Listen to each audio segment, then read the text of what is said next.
Spider-Man Miles Morales isn't just a port of the PS4 version. It's a testament to what the future of gaming can be on the PlayStation 5. Pushing Insomniac's proprietary engine with ray tracing at almost every turn, a nearly locked frame rate across both modes, impressively detailed surface maps and textures, and in Fidelity mode, it's all at native 4K. Everything in Spider-Man Miles Morales shows that Insomniac hasn't been resting on their laurels and have instead been pushing their engine's technology to the next level, putting the PS5 to the test. One it passes with ease. This is my technical analysis of Spider-Man Miles Morales.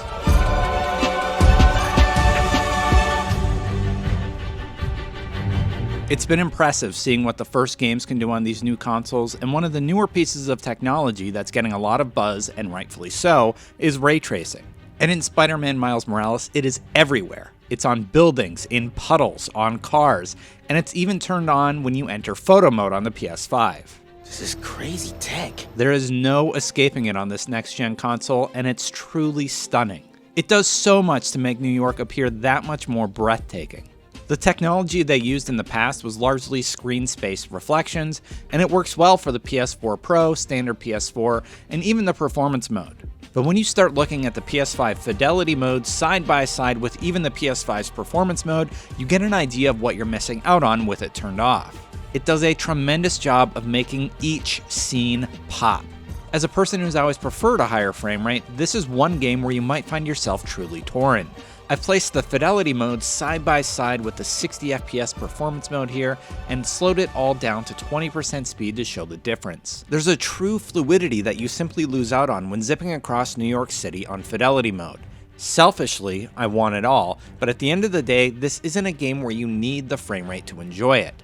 You should definitely give it a try for web slinging, but it drops the visuals like ray tracing while still keeping much of the impressive lighting improvements only available on the PlayStation 5. From my measurements, performance mode is doing a great job keeping close to native 4K with dimensions around 1728p, and I found a few higher, so you're not losing much resolution for the frame rate. But ray tracing, when you're on the ground or in an internal area, it just pops right out and wows you.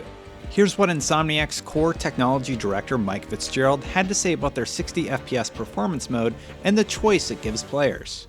So we have a temporal solution that we've used for a number of years. And yeah, it's a frame-to-frame temporal method, and we use lots of information about where things are on the screen, how fast they're moving. And that lets us upscale very nicely to 4K.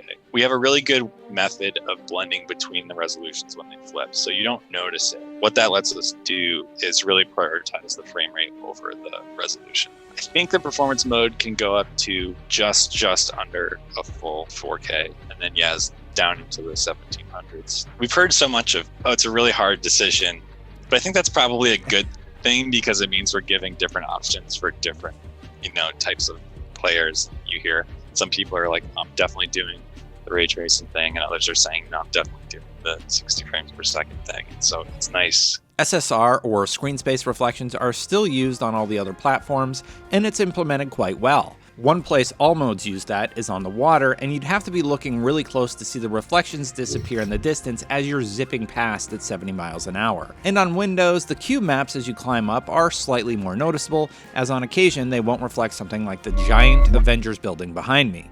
But again, you don't notice any of this unless you're making an analysis video like I am, so the SSR does a ton to make up for what you're missing out on at higher frame rates, or on older consoles. Speaking of frame rates, that same 33 millisecond and double frame issue crops up again, and it's present on all versions of Spider-Man, even the PS5 version at native 4K, and on performance mode.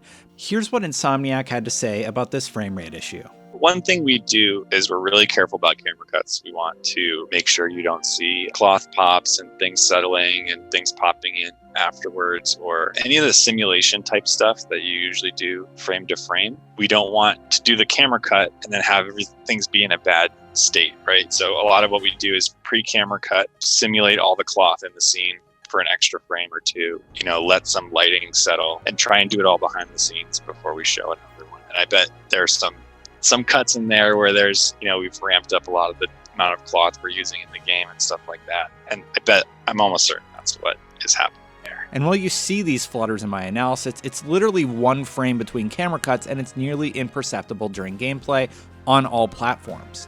The thing that surprised me even more is that from the base PS4 up through the PS5, they've achieved an almost locked 30 frames per second when you're web slinging in the open world, and if you choose to play at 60 FPS on the PS5, it's going to be locked at 60, and it's going to stay there. But if one platform struggled to stay there, it was the base PS4. The color range seems to be quite reduced, and while web slinging through the open world, you only saw minor drops that you don't notice as you play, but they're there, so I'm calling them out. Regardless, no matter what platform you would play on, it seems that Insomniac has pushed every pixel they can to give you the best experience your hardware can offer, and that deserves kudos. If you're playing on the PS5, native 4K at 30 frames per second is simply stunning.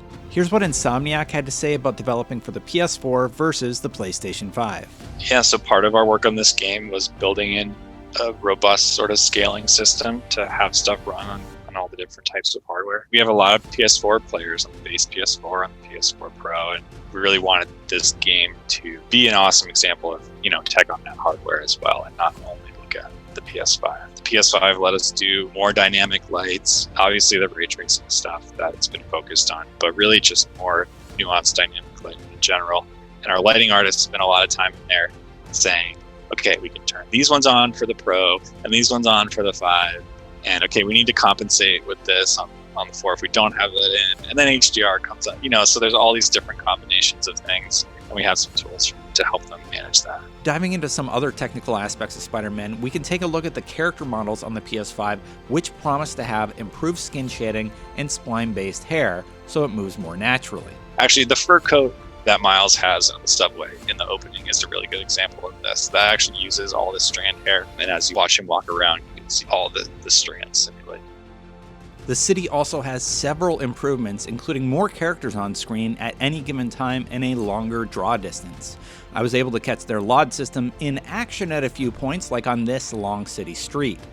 Their system is quite genius, actually, as they revealed what's going on the PS4 version. The further away you get from the camera, the lower the level of detail gets for everything. If you happen to be walking along the ground and you squint, you'll notice it, like with these buildings in the distance that transform to a higher level of detail as you get closer. In addition, another genius tactic is how they delay loading the higher resolution items and things that aren't needed as you swing through the city. It's all delayed in the pipeline as you're swinging, but when you land, it all starts loading in, as outlined during their GDC talk. But as a normal player, you don't notice any of this happening, and that's by design. It's kind of the magic of what Insomniac does. The added motion blur, chromatic aberration, and film grain all works together to make the game look more like a film. And now they've continued adding to all that with ray tracing, improved character models, and new technology on the PS5 that allows them to expand what they can render in any given scene. And the loading times are next to nothing when compared with older platforms. So all that means more textures, more people, more cars, more tech, and higher levels of detail in each scene.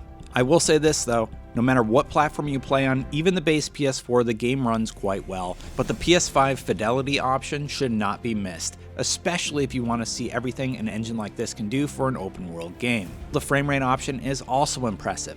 Insomniac nailed everything here. Spider-Man Miles Morales sets an impressive standard for open world games on the PlayStation 5, and all the other platforms.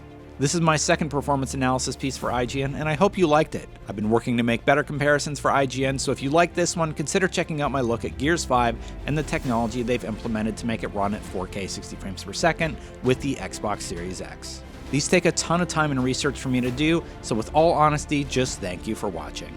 Stay tuned for my next performance analysis across both next-gen platforms, where we'll focus on a certain Megaton shooter I'm sure you all love.